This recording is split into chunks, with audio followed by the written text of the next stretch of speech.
Did you know that there's one change you can make to your bicycle that's going to absolutely revolutionise your cycling? It's free and you can do it right now. So what is it? Well, the biggest and the most dramatic change in my cycling journey was actually getting my saddle height correct.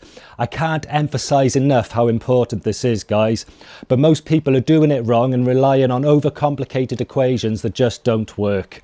So if you want more comfort on the bike, more power, and the ability to still stand up straight after a long ride, then watch on and I'll show you how. Okay then, so how are we going to do this? Well, there's many methods that we can choose to get our saddle height position. There's the Le Monde method, the heel toe method, the 109% method, and the what I'm going to call the Bikefit James method, which is the one I actually prefer. In his YouTube videos, James actually explained that if you deduct 12 centimeters from your inseam, you're going to get a pretty rough measurement that's roughly in the ballpark.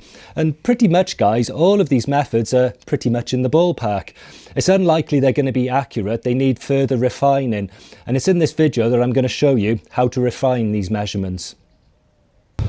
So what do we need to do first? Well, the first thing you're going to want to do is to take your inseam measurement. You're going to need a book, a pencil and a tape measure. Take your shoes off and stand with your back straight against the wall and push the book firmly between your legs, marking its uppermost position with the pencil. And that is your inseam measurement, which is what we're going to need to go forward. So for today, I'm going to use the Bikefit James method, which is my preferred way of doing this.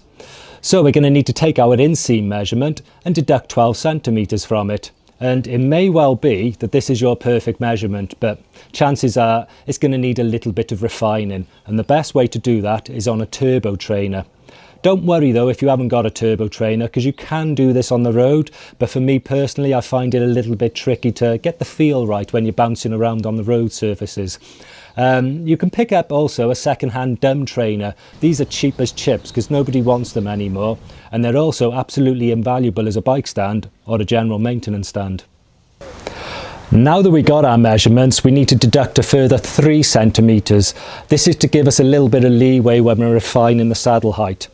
Then we need to set this measurement onto the bicycle. So we're going to be measuring from the center of the crankshaft to the top of the saddle. And it's going to help a lot if your saddle is set centrally within the rails and also level. You don't want a tilted saddle, you want it completely level. You can refine this later if you really want to, but to start with, when you're setting your saddle height, it's going to be a lot easier, I find, if you set the saddle how the manufacturer intended. To clarify then, my inseam measurement is 85 centimeters. I've deducted 12 centimeters to get my estimated saddle height, and I'm going to deduct a further 3 centimeters to give us a little bit of leeway for the testing. So we're going to take a measurement of 70 centimeters and measure from the center of the crank to the top of the saddle, and then we're ready to begin testing.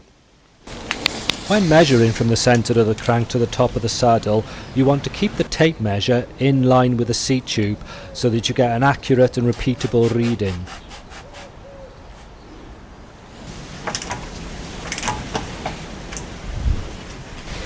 You'll get a more accurate reading whilst doing the test if you actually put on your cycling kit, cycling shorts and your shoes. You're going to need your shoes anyway.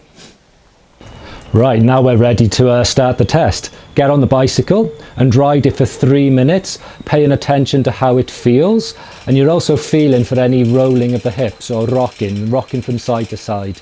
If your hips are rolling, then your saddle is too high, so you need to make a note of that. Then you'll need to do 7 3-minute tests, raising the saddle by a centimetre each time. And you will find one position that feels considerably more comfortable than all the others. Make a note of that position and then repeat the whole test 3 more times, making a note of the best position each time. They'll either match or need averaging, but you will find your perfect saddle position. So there you have it. It takes a little bit of time to do all this, but the results are so worth it. I actually found out from this testing that my own saddle was 4.5 centimeters too high. No wonder I was struggling back then. But yeah, if you do this correctly, you can expect to have more power. You can certainly expect to have more comfort on the bicycle, and that's got to be worth it, haven't it, guys? So all that's left for you to do now is to get out on your bicycle with your newfound saddle height and take it for a spin. I think you'll enjoy it. And yeah, if you like this sort of content, you'd like to see a little bit more, maybe you'd like to see a little bit more of me, I hope so, then please like and subscribe, and I'll see you on the next video. Ciao for now. Ciao, ciao.